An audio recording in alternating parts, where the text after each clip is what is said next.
Good morning students, मैं जयपुर से doctor तृप्ति विजयवर्गीय अपना यूट्यूब चैनल पर आप लोगों का वेलकम करती हूँ और पार्टनरशिप एक्ट को समझाने की दिशा में एक और नया टॉपिक लेकर क्लास में हाजिर हूँ।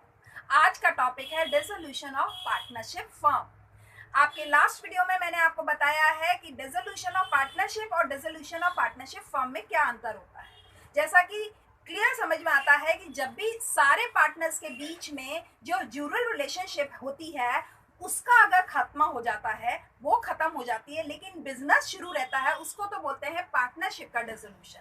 लेकिन अगर ड्यूरल रिलेशनशिप, जिसको लीगल रिलेशनशिप पे कहते हैं, वो तो खत्म होती है, साथ में बिजनेस भी वाइंड अप हो जाता है, उसको बोलते हैं फर्म का डिसोल्यूशन। आपको मैंने लास्ट वीडियो में बताया था कि फर्म का जो डिसोल्यूशन होता है उसको काफी क्लासिफिकेशन दिए गए हैं और काफी डिटेल स्टडी है उसके बारे में, तो वो मैं अगली क्लास में बताने वाली थी। तो आज की क्लास में वही टॉपिक हम बढ़ाते हैं आगे और कंप्लीट करते हैं कि एक पार्टनरशिप फर्म का डिसोल्यूशन किस तरीके से होता है। तब जब फर्म के डिसोल्यूशन की बात करते हैं तो सेक्शन 39 हमेशा डिसोल्यूशन ऑफ फर्म को बताएगा। वो ये कहता है जब सब पार्टनर्स के बीच में एक रिश्ता खत्म हो जाए, सभी के बीच में रिश्ता खत्म हो जाए, इसी डिसोल्यूशन को फर्म का डिसोल्यूशन कहा गया है। अगर डेफिनेशन फॉर्म में बोलूं तो इसे ऐसा कहा गया है, इंडियन पार्टनरशिप एक्ट 1932 का जो सेक्शन 39 है वो ये कहता है the dissolution of a partnership between all the partners of a firm is called dissolution of the firm. ठीक बात है, तो इसको तो सेक्शन 39 ने कवर किया है। अब बात करते हैं कि इसके मेन दो जो क्लासिफिकेशन है वो किस तरीके से है। ध्यान दीजिएगा, वो दो क्लासिफिकेशन है। एक, without the order of the court, जो कोर्ट का ऑर्डर है उसके बिना भी अगर ऑर्डर आता है उसको भी डिसोल्यूशन फॉर्म में शामिल किया गया है। और एक है कोर्ट का ऑर्डर आए तो किस तरीके से फॉर्म का डिसोल्यूशन होगा, बिना ऑर्डर के और ऑर्डर के। तो अगर मैं इसे सेक्शन की बात करती हूँ तो आपको मैं हमेशा एक सजेशन देती हूँ अपने आंसर में, लॉ के आंसर में अधिकांशतः आपको मैं सजेशन देती हूँ कि आंसर में सेक्शन जरूर कोट करके आओ। लेकिन इसके साथ साथ एक और सजेशन भी देती हूँ, सेक्शन तो जरूर कोट करके आओ लेकिन गलत सेक्शन कभी मत लिख के आओ। इससे तो ना लिख के आओ, वो ज्यादा बेटर है। कभी भी एग्जामिनर को टेस्ट करने की कोशिश मत करना और बेवकूफ बनाने की कोशिश मत करना। यकीन मान लेना, एक एग्जामिनर को बहुत जल्दी पता चल जाता है कि गलत सेक्शन लिखे गए हैं और तब सेक्शन लिखने का इतना फायदा नहीं होता जितना गलत लिखने का नुकसान हो जाता है।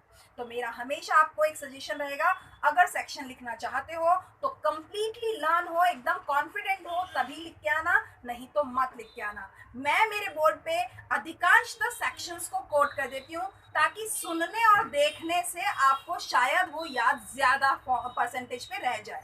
ठीक बात है, तो हमने बहुत सारे सेक्शंस लिख दिए हैं हर कैटेगरी में। इसको वन बाय वन समझाती हूँ और आगे बढ़ती हूँ।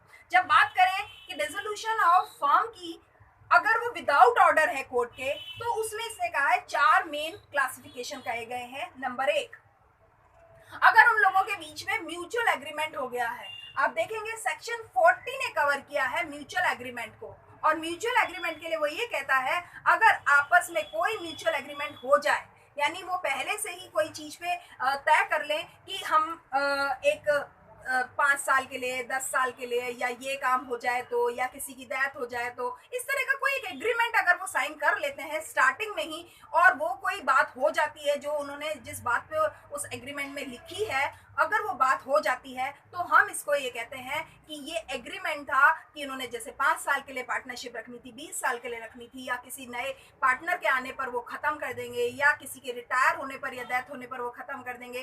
तो ऐसे में सेक्शन 40 ने कहा है कि ये फर्म का डिसोल्यूशन माना जाएगा।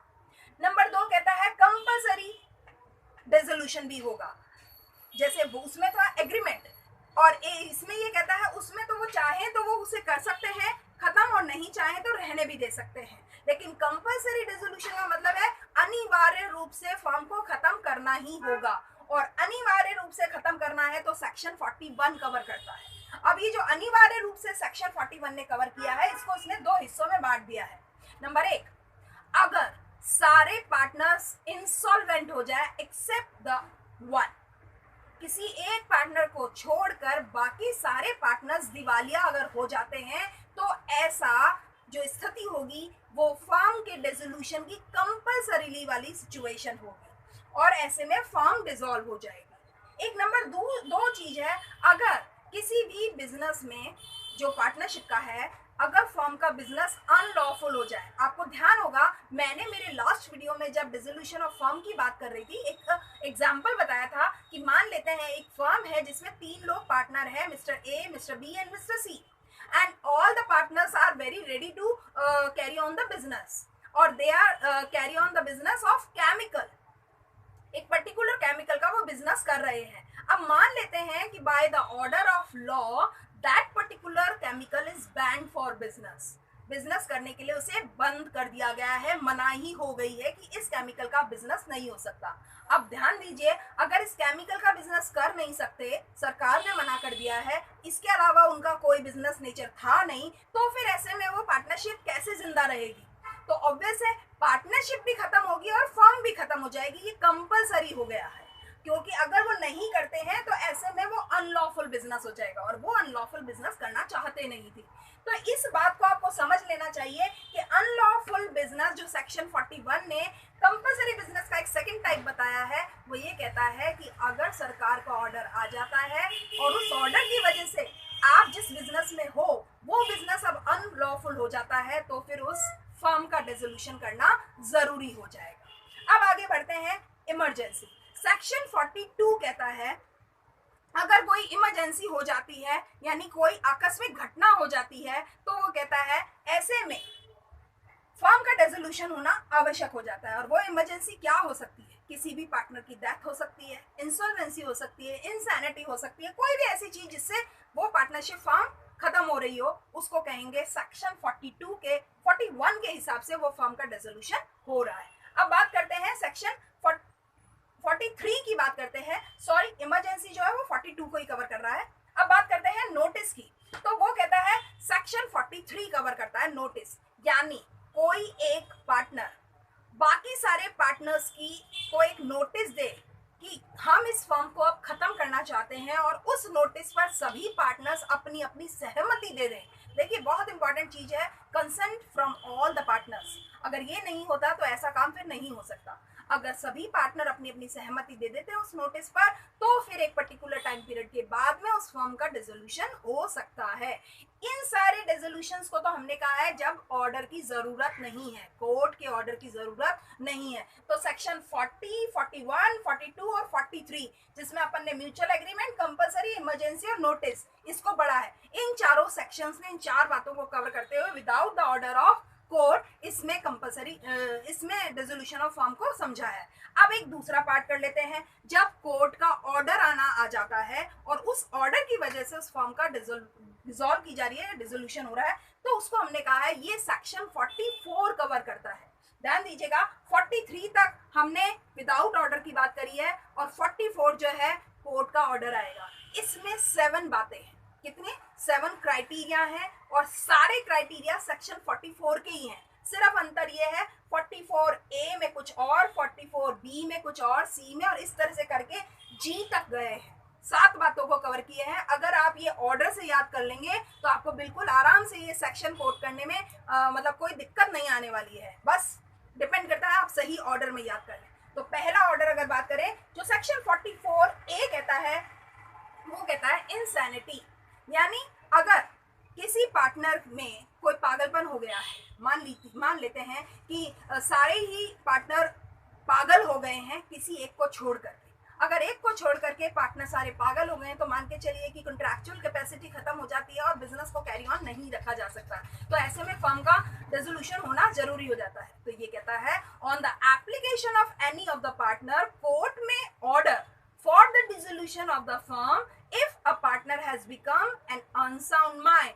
Leniency of a partner does not itself dissolve the partnership, but it will be a ground for dissolution at the instance of other partners. It is not necessary that the leniency should be permanent. In the case of a dormant partner, the court may not order the dissolution even on the ground of the permanent insanity, except in special circumstances. बहुत सारी बातें आ गई हैं।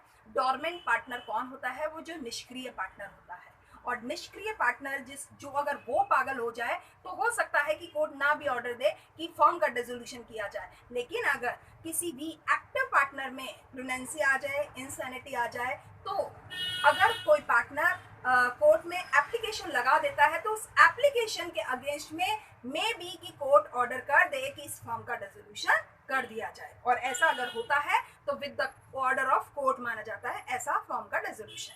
आगे की बात करते हैं, अगर सेक्शन 44B की बात करें तो वो कहता है परमानेंट इनकैपेसिटी। तो परमानेंट इनकैपेसिटी में ये कहता है if a partner has become permanent incapable of discharging his duties and obligations, then court may order for the dissolution of firm on the application of any of the partner. Where a partner is imprisonized for a long period of time, the court may dissolve the partnership was held in case affidavit।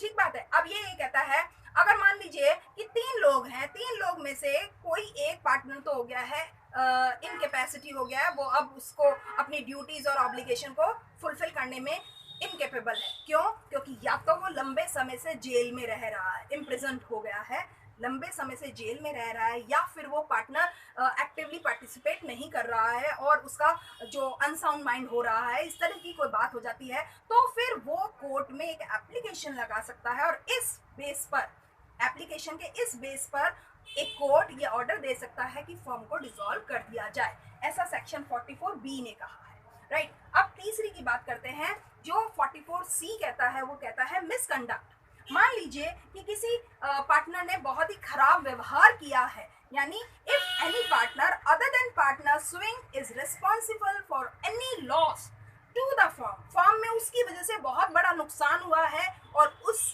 नुकसान की वजह से दूसरा partner court में एक application लगा देता है कि सर हमारी फर्म को डिसॉल्व कर दिया जाए क्योंकि इसके दुर्व्यवहार से हमारी फर्म को बहुत बड़ा नुकसान हुआ है और अब मुश्किल हो गया है बिजनेस को कैरी ऑन करना, तो इस बेस पर, इस ग्राउंड पर कोर्ट एक ऑर्डर दे सकता है कि इस फर्म के डिसोल्यूशन को लागू कर दिया जाए। तो ठीक बात है। तो ये कहता है on the account of misconduct and prejudicially affects the carrying on the business, then the court may order for the dissolution of the firm। बात समझ में आ गई है कि अगर उसकी वजह से फर्म को इतना नुकसान हो जाए कि फर्म का बिजनेस चालू रखना बहुत मुश्किल हो जाए, तो दूसरे पार्टनर की एप्लीकेशन के बेसिस पे कोर्ट ऑर्डर कर सकता है फर्म के डिसोल्यूशन का। अब बात करते हैं सेक्शन 44D की। 44 सब सेक्शन डी कहता है ब्रीच ऑफ एग्रीमेंट, यानी कोई जो अनुबंध है या जो करार हुआ है वो तोड़ दिया गया हो, उस तोड़ने की वजह से एप्लीकेशन दी जा सकती है और कोर्ट ऑर्डर कर सकता है कि डिसोल्यूशन का जो प्रोसेस है वो शुरू कर दिया जाए। ऐसे में ये कहता है द कोर्ट में order for the dissolution of the firm if the partner other than the sewing partner is found guilty for the constant breach of agreement regarding the conduct of business or the management of the affairs of the firm, and it becomes impossible to continue the business with such partner। ऐसे partner के साथ रह करके business को carry on करना बहुत ही मुश्किल हो गया है, तो फिर पार्टनर जो है वो कोर्ट में एक एप्लीकेशन लगा सकता है या सूट फाइल कर सकता है। वो ये कह सकता है कि इस ग्राउंड पर हमारे को ये ऑर्डर दिया जाए ताकि की फर्म का डिसोल्यूशन किया जाए। अब एक बात कहता है transfer of interest, section 44 sub section E के द्वारा ये कवर किया गया है। इसमें क्या होता है, यदि एक पार्टनर को छोड़ के बाकी सारे पार्टनर ने अपना जो इंटरेस्ट है, अपना जो शेयर ऑफ इंटरेस्ट है वो किसी थर्ड पार्टी को दे दिया है, यानी when any of the partner other than the swing partner transfers whole of the share to the third party for permanently, स्थायी रूप से अपना इंटरेस्ट सब लोगों ने मिलकर, किसी एक पार्टनर को छोड़कर सब लोगों ने मिलकर अपना इंटरेस्ट जो है एक थर्ड पार्टी को ही ट्रांसफर कर दिया है, तो ऐसे में वो जो पार्टनर बचा है वो कोर्ट में एक एप्लीकेशन लगाता है, सूट फाइल करता है और वो उससे डिमांड करता है कोर्ट से कि सर हमें ऑर्डर किया जाए कि हम इस फर्म को खत्म कर दें क्योंकि अब बिजनेस कैरी ऑन करना संभव नहीं हो पा रहा है। आगे की एक बात कहते हैं, अगर सेक्शन 44 और एफ की बात करूं तो वो कहता है परपेचुअल लॉसेस हो जाए फर्म में, यानी परपेचुअल का मतलब होता है कंटिन्यूअस मोड पे। अगर कंटिन्यूअसली फर्म लॉस में जा रही है, नुकसान में जा रही है, कोई फायदा होने की गुंजाइश नजर नहीं आ रही है, तो ऐसे में कोर्ट में order for dissolution of the firm if the firm is continuously suffering losses and there is no more capital available for the future growth of the firm, यानी पूंजी ही नहीं बची है कि फ्यूचर में हम अपने बिजनेस को ग्रो कर सकें, तो ऐसे में कोर्ट ऑर्डर कर सकता है कि इस फर्म को यहीं पे खत्म कर दिया जाए। और एक लास्ट पोर्शन कहता है जब कोई ऐसा ऑर्डर निकाल दिया जाए कोर्ट की तरफ से जो न्याय बेसिस पर हो, जस्ट एंड इक्विटेबल ग्राउंड्स पर हो, यानी न्याय और समानता के बेसिस पर कोई ऑर्डर निकाला जाता है, तो ऐसे में ये कहा जाता है ये कोर्ट के ऑर्डर की वजह से फर्म का डिसोल्यूशन हुआ है। ये कहता है द कोर्ट में order for dissolution on any other ground which court thinks is just. अगर न्यायालय को ये लगता है कि ऐसा ऑर्डर निकालना न्यायपूर्ण है और ये सही है और इक्विटेबल है, जैसे लॉस ऑफ टोटल कॉन्फिडेंस, अगर सभी का विश्वास खत्म हो जाए, between the partner was head in case of, एक केस हुआ था वो था हेविट सिंह वर्सेस मलकित सिंह।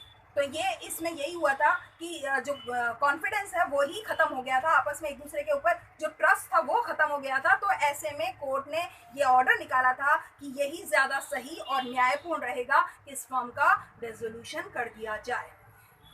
ऐसे में जब ये कोर्ट इस तरह के ऑर्डर निकाल देती है तो फिर अब इन कोर्ट के ऑर्डर्स को कोई चैलेंजेस नहीं होते हैं, कोई चैलेंज नहीं कर सकता और फिर फर्म का रेजोल्यूशन करना ज़रूरी होता है। तो आपको मैंने ये समझाया किस तरीके से कोर्ट के ऑर्डर के बिना भी और कोर्ट के ऑर्डर के साथ भी फर्म का विघटन कैसे होता है। अब आगे के वीडियो में मैं आपको बताऊंगी कि जब ये विघटन होता है उसके बाद में कौन कौन सी कॉन्सिक्वेंसेस होते हैं, यानी उसके बाद के प्रभाव क्या होते हैं, किस तरह से ये प्रोसेस होता है जो विघटन का, वो मेरे आगे के वीडियो में बताऊंगी। आज की क्लास में इतना ही बहुत है। पूरी उम्मीद करती हूँ कि आपको ये मेरी क्लास समझ में आई होगी और पसंद भी आई होगी। Thank you for watching my videos regularly. अगर आपने मेरे चैनल को अभी तक नहीं सब्सक्राइब किया है तो अब सब्सक्राइब जरूर करिए, इसको करना मत भूलिए, साथ में बेल आइकन को जरूर प्रेस कीजिए। Thank you for watching my